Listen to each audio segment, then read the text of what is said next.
Soviet union के प्रिप्यात शहर में एक जोरदार बूम की आवाज़ सुनाई देती है। वहाँ के लोकल लोगों को लगा कि ये कोई भूकंप या कोई नॉर्मल आवाज़ है, लेकिन चेरनोबिल न्यूक्लियर पावर प्लांट जहाँ पर यह ब्लास्ट होता है वहाँ रेडिएशन करीब 1.5 किलोमीटर ऊपर आसमान में काले बादलों के रूप में उठता है। नीले जंगल रेड फॉरेस्ट में बदल जाते हैं। एक्सप्लोजन के तुरंत बाद वहाँ लोकल फायर फाइटर्स पहुँचते हैं। उन्होंने बिना किसी प्रोटेक्टिव सूट के आग को बुझाने की कोशिश की, इस बात से अनजान कि वहाँ की हवा जहरीली हो चुकी है। फायर फाइटर्स की त्वचा जलने लगती है, उनकी आंखों से खून निकलने लगता है। हॉस्पिटल में उनकी हालत ऐसी थी जैसे किसी ने अंदर से उनको पिघला दिया हो।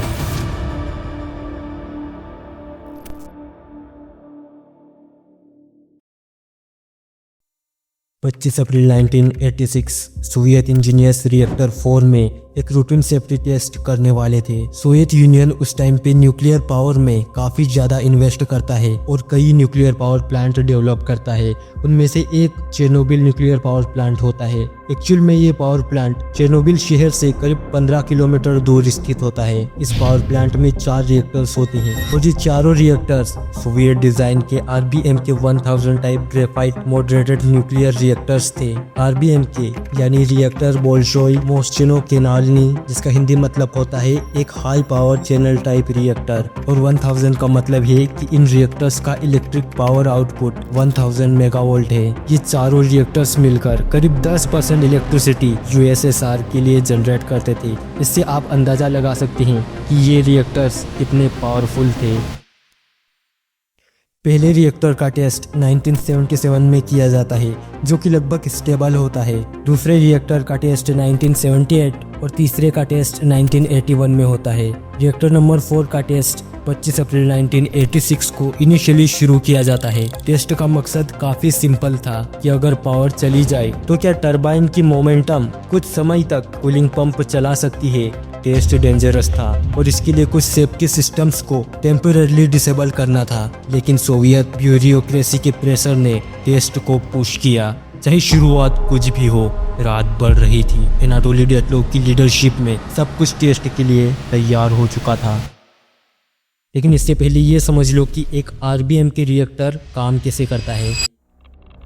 इस रिएक्टर में यूरेनियम 235 फ्यूल रोड्स होते हैं, जिसमें हर सेकंड एटम्स एक दूसरे से टकराकर टूट रहे होते हैं, और अगर कोई एक न्यूट्रॉन भी इनसे आकर टकराए तब भी ये एटम्स टूटते हैं। इससे क्या होता है कि जब एक यूरेनियम एटम स्प्लिट होता है तो वो एनर्जी हीट जनरेट करता है, और इसे ही चेन रिएक्शन कहा जाता है। क्योंकि ये चेन रिएक्शन कई यूरेनियम एटम्स में होती है तो वहाँ एक्सट्रीम हीट जनरेट होती है और न्यूट्रॉन्स फास्ट होते हैं। उन्हीं न्यूट्रॉन्स को स्लो करने के लिए ग्रेफाइट मॉडरेटर का इस्तेमाल किया जाता है। फ्यूल रोड्स के आसपास कूलिंग वाटर होता है जो हीट को एब्जॉर्ब करता है और स्टीम में बदल जाता है। ये स्टीम टरबाइन में जाकर उसे घुमाता है और इससे इलेक्ट्रिसिटी जनरेट होती है। जब चेन रिएक्शन ज्यादा तेज होने लगे तो कंट्रोल रोड्स का काम है न्यूट्रॉन्स को एब्जॉर्ब करके रिएक्टर को शांत करना। अगर कुछ समझ नहीं आया तो मोटे मोटे तौर पे इतना समझ लो कि जब रोड्स अंदर जाती है तब चेन रिएक्शन स्लो होता है, और जब रोड्स बाहर आती है तब रिएक्शन फास्ट होता है। 25 अप्रैल 1986 रात के करीब 1 बजे टेस्ट की इनिशियल प्रिपरेशंस शुरू होते हैं। करीब 2 बजे पावर प्लांट के ग्रिड कंट्रोलर की डिमांड पर टेस्ट टेम्परेरी डिले किया जाता है, क्योंकि यूक्रेन में एक और पावर प्लांट शट डाउन हो गया था। इसके बाद पूरा दिन जाता है और रात के करीब 11 बजे के बाद नेशनल ग्रिड की डिमांड कम होती है और टेस्ट को फिर से शुरू किया जाता है। Reactor power level sharply reduce किया जाता है, लेकिन गलती से पावर बहुत ज़्यादा ही कम हो जाती है। 26 अप्रैल 1986 रात के करीब 12:28 पे जेनॉन पॉइजनिंग की वजह से रिएक्टर पावर बहुत ज़्यादा अनस्टेबल हो जाता है। जेनॉन एक न्यूट्रॉन एब्जॉर्बर है जो फ्यूजन रिएक्शन को सप्रेस करता है। पावर बढ़ाने के लिए ऑपरेटर्स मैनुअल कंट्रोल रोड्स निकालने लगे, इससे रिएक्टर्स और ज़्यादा अनस्टेबल हो गया। टरबाइन जनरेटर को ग्रिड से डिस्कनेक्ट किया जाता है। रेसिडुअल एनर्जी से इमरजेंसी कूलिंग सिस्टम चलेगा या नहीं, ये देखना टेस्ट का मेन मकसद था। पावर लेवल पहले ही डेंजरस लेवल पे थी। रिएक्टर जेनोन पॉइजनिंग में था। रिएक्टर में करीब 211 कंट्रोल रोड्स थी। रूल्स के अकॉर्डिंग अंदर 30 रोड्स रिक्वायर्ड होती है, लेकिन इस टेस्ट के टाइम अंदर सिर्फ 6 से 8 रोड ही थी। बाकी सारी रोड्स बाहर निकली हुई थी और ये उनकी सबसे बड़ी गलती थी। जब सिस्टम आउट ऑफ कंट्रोल हो जाता है तब उनके पास सिर्फ एक ही रास्ता होता है कि वो स्क्रैम बटन AZ5 बटन दबाए ताकि सारी रोड्स एक साथ अंदर चली जाए और रिएक्शन कम हो जाए। लेकिन जब ये बटन दबाया जाता है तो रिएक्शन कम होने के बजाय और तेजी से बढ़ जाती है, क्योंकि डिज़ाइन फ्लो की वजह से रोड्स के नीचे ग्रेफाइट होता है जो पहले रिएक्टिविटी को बढ़ाता है और फिर कम करता है। ठीक 1:30 और 40 सेकंड पे AZ5 बटन दबाया जाता है और इसकी 4 सेकंड बाद ही पहला ब्लास्ट होता है।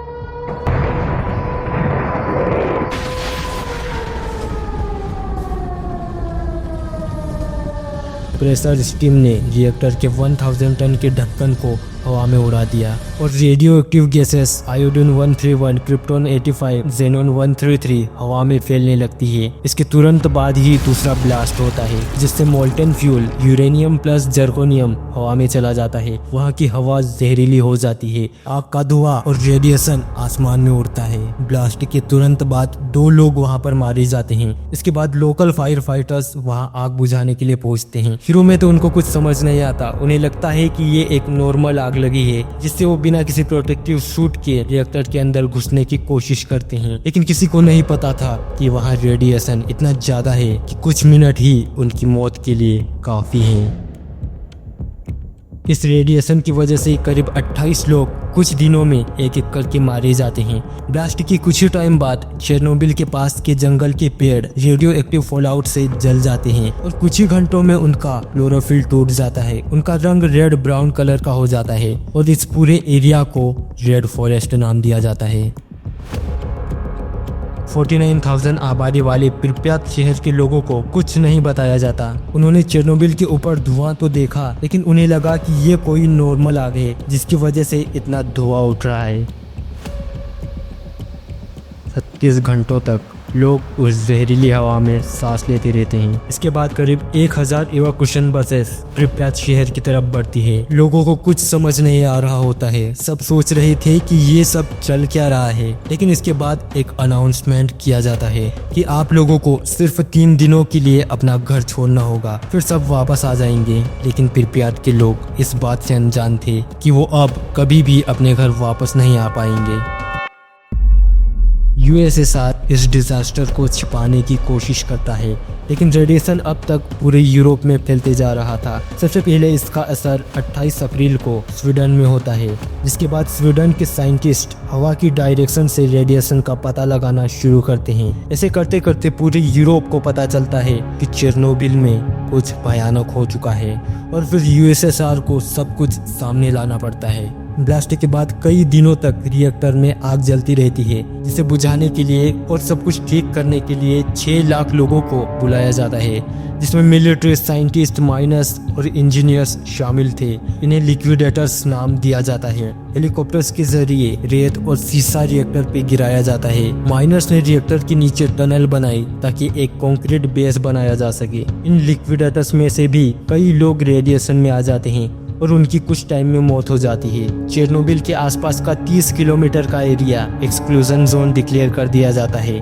आने वाले सैकड़ों सालों के लिए यहाँ पर लोगों का जाना बंद कर दिया जाता है। यूएसएसआर ने इस रेडिएशन को रोकने के लिए साल 1986 में ही कंक्रीट टॉम बनाया, जिसे सार्कोफेगस नाम दिया जाता है। इसमें करीब 4 lakh cubic metre concrete use किया जाता है, लेकिन ये एक टेम्परेरी सॉल्यूशन था, इसलिए इसके बाद दूसरा न्यू सेफ कन्फाइनमेंट 2016 में बनाया जाता है और ये रेडिएशन को लॉन्ग टर्म के लिए करीब 100 सालों तक बंद करके रख सकता है। लेकिन क्या कारण थे, कौन सी ऐसी गलतियां थी जिसकी वजह से इतना बड़ा डिजास्टर हुआ? पहली गलती टेस्ट नाइट शिफ्ट में किया जाता है, जब जूनियर स्टाफ ड्यूटी पर था।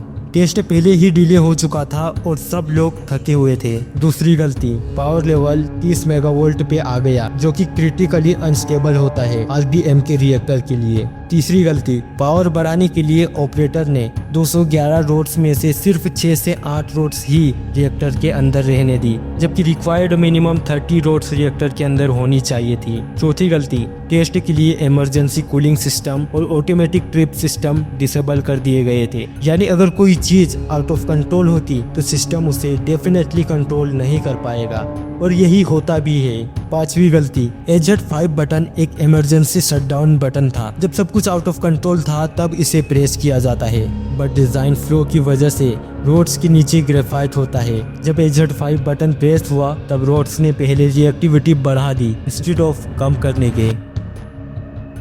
4000 से भी ज्यादा लोग इस डिजास्टर की वजह से अपनी जान गंवा चुके हैं। आज भी यहाँ रेडिएशन मौजूद है। चेरनोबिल के पास जिस एरिया को रेड फॉरेस्ट डिक्लेयर किया गया था, वो एरिया आज भी दुनिया के सबसे हाईली रेडियो एक्टिव एरियाज में से एक है।